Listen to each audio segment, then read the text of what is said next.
নমস্কার। যুক্তি তর্ক সঙ্গে অর্কয়ে আপনাদের স্বাগত। আপনাদের সঙ্গে আমি অর্কপ্রভ সরকার। অভিষেক কি সত্যি বিদ্রোহী নাকি জল মাপছেন?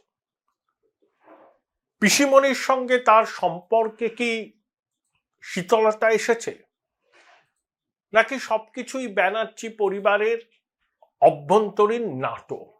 এই প্রশ্নগুলো ঘুরপাক খাচ্ছে রাজনৈতিক মহলে, এবং আমি অভিষেক বন্দ্যোপাধ্যায়কে নিয়ে দুটো প্রতিবেদন করেছিলাম। অনেকে আমাকে গালমন্দ করেছেন, বলেছেন গল্প শোনাচ্ছেন কেন।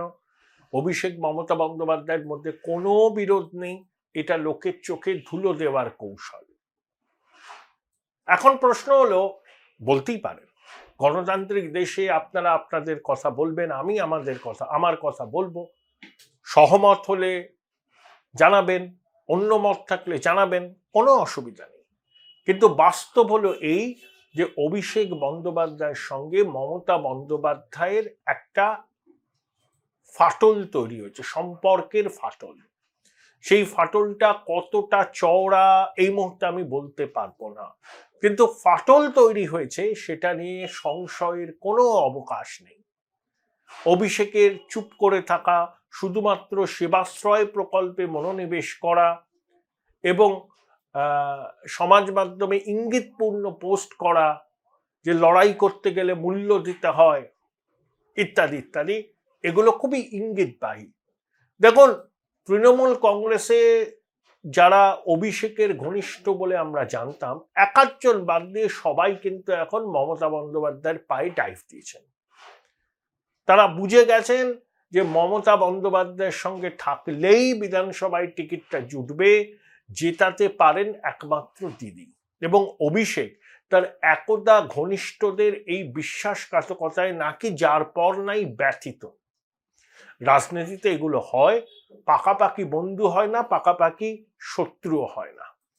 এবং যারা অভিষেকের পেছনে গুড়গুড় করছিলেন, যারা অভিষেকের অ্যাপয়েন্টমেন্ট পাওয়ার জন্য দিনে অন্তত 10 বার ফোন করতেন তার আত্মসহায়ককে, তারাই এখন কিরকম বেমালুম চম্পট দিয়েছেন অভিষেকের বৃত্ত থেকে। এটা অভিষেক নিশ্চয়ই বোঝে, আমরাও বুঝি, কারণ রাজনীতিতে এটাই বাস্তব। তৃণমূলের অভিষেক ঘনিষ্ঠ নেতা, জনপ্রতিনিধি সবাই বুঝতে পেরেছেন যে এখন অভিষেকের সঙ্গে থাকলে দলনেত্রী রোষের মুখে পড়তে হতে পারে। সেই জন্য তারা রণভঙ্গ দিয়েছেন। আবার যদি দেখেন যে অভিষেক মমতা বন্দ্যোপাধ্যায়ের সম্পর্ক মসৃণ হলো, তখন দেখবেন আবার ঝাঁকের কই ঝাঁকে ফিরে গেছে, তখন অভিষেকের সমর্থনে পোস্ট দিচ্ছে, আবার অভিষেকের আত্মসহায়ককে ফোনের পর ফোন করে অভিষেকের সময় চাইছে। এগুলো হয়, এগুলো বাস্তব। আমরা যারা 26-27 বছর ধরে সাংবাদিকতা করেছি, এগুলো আমরা দেখেছি, চোখের সামনে দেখেছি। অভিষেক বয়সে আমাদের থেকে অনেক ছোট, তাই ও হয়তো দেখেনি, এবার হয়তো চক্ষু কর্ণের বিবাদ ভঞ্জন হলো। ও বুঝতে পারলো যে চারপাশে গুড়গুড় করছে যে সমস্ত লোকজন, তারা কেউই শেষ পর্যন্ত তার শুভাকাঙ্ক্ষী নয়। তারা নিখাদ ধান্দাবাজ, ধান্দা গোছাবার জন্যই তারা এক এক খাটে নৌকাটা ভেড়ায়।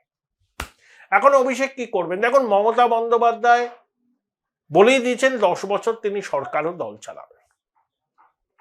অভিষেককে তিনি মন্ত্রিসভায় আনতে পারেন, কিন্তু উপমুখ্যমন্ত্রী হারগিজ করবেন না, হারগিজ নয়। এখানে মমতা বন্দ্যোপাধ্যায়ের একটা ব্যাখ্যা আছে, মানে ব্যাখ্যাটা মমতা বন্দ্যোপাধ্যায় কোথাও দেননি, আমিই দিচ্ছি। আমার যেটা মনে হয় অনেকের সঙ্গে কথা বলে, যে নবান্নে একটা দ্বিতীয় ক্ষমতার কেন্দ্র মমতা বন্দ্যোপাধ্যায় তৈরি হতে দিতে চান না। উপমুখ্যমন্ত্রী হলেই তৃণমূলের নির্বাচিত প্রতিনিধিরা, আমলাশাহী পুলিশ অভিষেককে ঘিরে একটা বলয় তৈরি করবে, এবং মমতা বন্দ্যোপাধ্যায়কে কার্যত চ্যালেঞ্জের মুখে পড়তে হবে সরকারের মধ্যে থেকে। মমতা বন্দ্যোপাধ্যায় সেটা হারগিজ হতে দেবে না। কিন্তু অভিষেক যদি দিল্লির রাজনীতি করে, পরবর্তীকালে কোনোদিন যদি কেন্দ্রীয় মন্ত্রী হয়, মমতা বন্দ্যোপাধ্যায় স্বাগত জানাবে। অভিষেক যদি এই ক্যাবিনেটে আসতে চায়, কিন্তু নো ডেপুটি সিএম, আলাদা কোনো ডেপুটি সিএম টিএম নয়, ববি হাকিম, ব্রাত্য বসু, মলয় ঘটক, স্নেহাশিস চক্রবর্তী, অরূপ বিশ্বাস, এদের সঙ্গেই একই মর্যাদায় তাকে কাজ করতে হবে। ব্যাস, এটা অভিষেক মানলে পরে বিদ্রোহ ইতি দিয়ে, রণে ভঙ্গ দিয়ে তিনি 2026-এর নির্বাচনে মমতা বন্দ্যোপাধ্যায় এবং তৃণমূল কংগ্রেসকে জয়যুক্ত করার জন্য ঝাঁপিয়ে পড়বেন। আর যদি অভিষেক মনে করেন যে তার পক্ষে এইভাবে অ্যাডজাস্ট করে থাকা সম্ভব নয়, তাহলে তাকে অন্য কিছু ভাবতে হবে। এর বাইরে কোনো অল্টারনেটিভ নেই। হয় অভিষেককে আরো 10-15 বছর অপেক্ষা করতে হবে, আরো পরিণত হতে হবে। আর অভিষেক যদি মনে করে যে তার রাজনৈতিক অভিজ্ঞতা যথেষ্ট, এবার তিনি নিজের ভালোটা নিজে বুঝতে পারবেন, নিজের পথ নিজে ঠিক করতে পারবেন, তাহলে তাকে অন্য কিছু ভাবতে হবে। ব্যাস, তিনি আপাতত বাগী হয়েছেন, কিন্তু কতদিন তিনি বাগী থাকবেন সেটা কোটি টাকার প্রশ্ন। দেখুন, প্রতীক জৈন নবান্নে বৈঠক করলো, মমতা বন্দ্যোপাধ্যায় অভিষেক বন্দ্যোপাধ্যায়ের সঙ্গে বৈঠক হলো, এবং অনেক রকম ব্যাখ্যা বিশ্লেষণ চলছে। আমি এর একটাতেও ঢুকতে চাই না। অভিষেক বন্দ্যোপাধ্যায় মমতা বন্দ্যোপাধ্যায়ের আত্মীয়, নিজের ভাইপো, তিনি তো বাড়িতে যাবেনই। এর মধ্যে আবার কি আছে? ডিল ছড়া দূরত্বে থাকেন, কথাও হতে পারে। কিন্তু মমতা বন্দ্যোপাধ্যায় অভিষেকের যে প্রিন্সিপাল ডিমান্ড, সেগুলো কতটা মানবেন, এটাই তো প্রশ্ন। প্রথম কথা, উপমুখ্যমন্ত্রী অভিষেককে মমতা করবেন না। সাংগঠনিক বিষয় অভিষেকের কিছু দাবি দেওয়া মানতে পারেন, সব মানবেন না।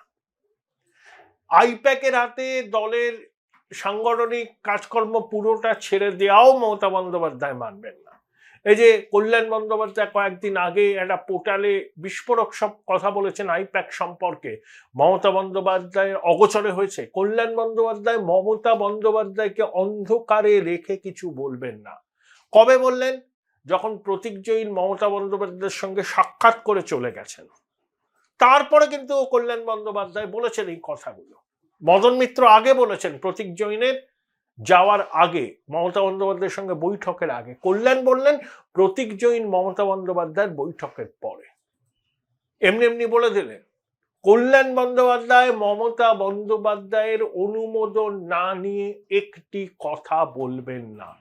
তিনি যতই উল্টো পাল্টা কথা বলুন না কেন, একটা বিষয় কল্যাণবাবু জানেন, তৃণমূল কংগ্রেসে তিনি টিকে আছেন একমাত্র মমতা বন্দ্যোপাধ্যায় সমর্থন তার পিছনে আছে বলে।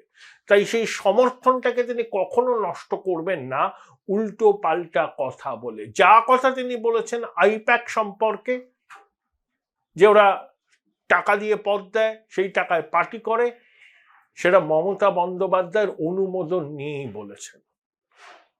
Join Indian Institute of Hotel Management now. Right choice, right decision. কারণ কল্যাণ জানেন যে এই কথাগুলো যদি এমনি এমনি উনি বলেন, তাহলে ভৎসনার মুখে পড়তে হবে। কোথাও শুনেছেন এই কথাগুলো বলায় কল্যাণ ভৎসনার মুখে পড়েছে? এটা হচ্ছে বাস্তব। তাই অত্যন্ত জটিল অঙ্ক। অনেকে বিভিন্ন রকম ব্যাখ্যা দিচ্ছেন। হ্যাঁ, নেতাজি ইন্ডোরে অভিষেক আসবেন, বক্তৃতাও রাখবেন, কিন্তু আইপ্যাক কিন্তু নেতাজি ইন্ডোরের সভা ব্যবস্থাপনায় নেই। ব্যবস্থাপনায় আছে সুব্রত বক্সী এবং তার সহযোগীরা। অভিষেক আসবেন, আশা করি আসবেন, বক্তৃতাও করবেন, বিজেপি বিরোধী কথা বলবেন, ঐক্যের কথা বলবেন। তাতে কি হলো? তাতেই ফাটল হয়ে গেল, মিটে গেল? ওভাবে তো আর রাজনীতি হয় না। কিছুদিন আরো দেখতে হবে সবাইকে, তারপরে একটা চূড়ান্ত সিদ্ধান্তে আমরা আসতে পারবো যে অভিষেকের বিদ্রোহ আলটিমেটলি লাস্ট করবে কিনা, নাকি তিনি রণে ভঙ্গ দেবেন। এবার আসি আমাদের প্রধান দল বিজেপি সম্পর্কে। রাজ্য বিজেপির কে সভাপতি হবে? শুভেন্দু অধিকারী দিল্লিতে গিয়েছিলেন, VL সন্তোষ, বানসাল সাহেবের সঙ্গে কথা বলেছেন। দেখুন, আমার একটা ধারণা আছে,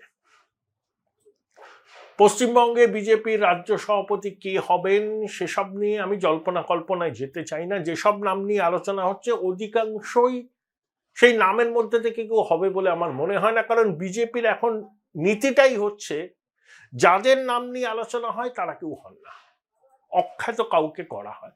2015 না, হ্যাঁ, দিলীপ ঘোষ যে সভাপতি হবেন কেউ ভেবেছিলেন? কেউ জানতেন দিলীপ বাবুকে? জানতেন না। সুকান্ত মজুমদারের নাম দিলীপ ঘোষ প্রস্তাব করেছিলেন, তখন সুকান্ত সাংসদ হয়ে গেছেন। এখন অনেকের নাম নিয়ে আলাপ আলোচনা চলছে। আরএসএস এবং বিজেপির কেন্দ্রীয় নেতৃত্ব যে নাম নিয়ে ঐক্যমত্যে পৌঁছবেন সেই ব্যক্তি পশ্চিমবঙ্গ বিজেপি রাজ্য সভাপতি হবেন। সম্ভবত দোলের আগে সেই নামে সিলমোহর পড়বে, কিন্তু এমন কাউকে করা হবে না যার রাজনৈতিক উচ্চতা শুভেন্দু অধিকারীর থেকে বেশি। এমন লোক নেইও পশ্চিমবঙ্গ বিজেপিতে। শুভেন্দুর বিরুদ্ধে আদি বিজেপির অনেক অভিযোগ আছে, তৃণমূলের মতো করে বিজেপি করছে। আবার এটাও ঠিক, শুভেন্দু অধিকারী সারা রাজ্য চষে বেড়াচ্ছেন, নর্থ বেঙ্গল, সাউথ বেঙ্গল, কলকাতা, দিল্লি, কুম্ভ স্নান, আবার চলে আসছেন, ঘুরে বেড়াচ্ছেন, চষে বেড়াচ্ছেন। তার সঙ্গে ওল্ড গার্ডদের মতপার্থক্য আছে। ওল্ড গার্ডরা অনেকেই নাকি ভোজন আর বৈঠকের মধ্যেই ব্যস্ত থাকেন, সব ইনডোর আউটডোরে দেখা যায় না, এইসব নিয়ে রয়েছে। বিজেপির পুরনো কিছু নেতা যারা সুকান্ত বাবুর জমানায় কলকে পাচ্ছিলেন না, তারা আবার দেখলাম লাইমলাইটে আসছেন, ভেসে ওঠার চেষ্টা করছেন। কিন্তু তারা আগে দীর্ঘদিন ধরে দলের সঙ্গে ছিলেন, তারা দলকে কতটা এগোতে পেরেছেন সেটা নিয়ে ডিবেট থাকবে। কিন্তু বিজেপির রাজ্য সভাপতি কে হবে, প্লিজ সেটা নিয়ে স্পেকুলেট করবেন না। কারো স্পেকুলেশন মিলবে না, কারোর স্পেকুলেশন মিলবে না। নতুন বিজেপির এটাই বৈশিষ্ট্য, যাকে নিয়ে খুব আলোচনা হচ্ছে বা যাদের নিয়ে খুব আলোচনা হচ্ছে তারা কেউ শেষ পর্যন্ত দৌড়ে থাকেন না। কিন্তু শুভেন্দু অধিকারী থেকে অভিজ্ঞতা এবং তার পলিটিক্যাল ওয়েট বেশি এমন কাউকে রাজ্য বিজেপির সভাপতি করা হবে না। তার কারণ শুভেন্দুকে ফ্রি হ্যান্ড দেওয়া হবে। অবশ্য প্রার্থী বাছাইয়ের ক্ষেত্রে শুভেন্দুবাবু এককভাবে এবার হয়তো আর সিদ্ধান্ত নেবেন না, কিছু কিছু জায়গায় তার কথাই শেষ কথা হবে। কিন্তু লোকসভা নির্বাচনে আমরা দেখেছিলাম যে অনেক প্রার্থী শুভেন্দু অধিকারী শেষ পর্যন্ত ঠিক করেছিলেন, তারা অনেকেই জিততে পারেননি, যেমন রাজমাতা অমৃতা রায় ইত্যাদি ইত্যাদি। সেটা নিয়ে বিজেপির মধ্যে ক্ষোভ বিক্ষোভ আছে, এগুলো থাকে।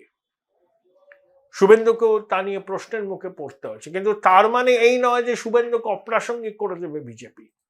শুভেন্দুর মূল শক্তি কেন্দ্রীয় স্বরাষ্ট্রমন্ত্রী অমিত শাহ, তিনি এখনো শুভেন্দু অধিকারীকে ভরসা করেন।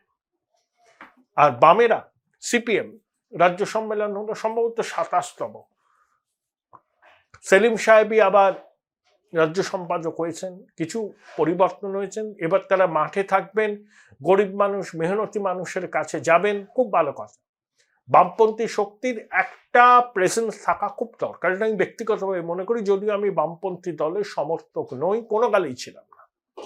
কিন্তু বামপন্থী শক্তির একটা প্রেজেন্স থাকা ভীষণ রকম ভাবে দরকার ব্যালেন্সিং এর জন্য। একেবারে বাম শূন্য বিধানসভা পশ্চিমবঙ্গের, এটা আমাদের কারুরই ভালো লাগে না, কিন্তু মানুষ রায় দিয়েছে, মানতেই হবে। কিন্তু বামেরা ঘুরে দাঁড়াতে পারবে কি, কোটি টাকার প্রশ্ন। অনেক রকম তারা এক্সপেরিমেন্ট করেছেন, তরুণ পুরনো কম্বিনেশন, অনেককে এগিয়ে দিয়েছেন, কিন্তু ভোট বাক্সে সাফল্য আসেনি মানে আসবে না এরকম কথা বলা যায় না। কিন্তু ঘটনা অভিঘাত আমার মনে হয় বামপন্থীদের মাইলস টু গো। একটা দু একটা আসন তারা পেতে পারে বিধানসভায়, আবার নাও পেতে পারে, কিন্তু দীর্ঘ পথ তাদের চলতে হবে। একটা কথা বলি, সাম্প্রদায়িকতার বিরোধী বামপন্থীদের অবস্থান আছে। আচ্ছা, ইসলামী মৌলবাদ সম্পর্কে তারা বলেন না কেন? দেখুন, বাংলাদেশে হিন্দুরা আক্রান্ত হচ্ছে, এরা প্রতিষ্ঠিত সত্য। বাংলাদেশের উপদেষ্টারা বলছেন আমাদের অভ্যন্তরীণ বিষয়, কেন ভারত নাক গলাচ্ছে? বামপন্থীরা বলতে পারেন না যে ভারতীয় উপমহাদেশে বা পৃথিবীর যে কোনো দেশে হিন্দুরা যদি আক্রান্ত হয়, ভারতের দায়িত্ব তাদের পক্ষে সরব হওয়া, কারণ হিন্দুদের ন্যাচারাল হোম ভারতবর্ষ। গাজায় ফিলিস্তিনিদের উপর ইসরায়েল যখন বোমা বর্ষণ করে, তখন 57টা মুসলিম দেশ প্রতিবাদ জানায়, বামপন্থীরাও জানায়।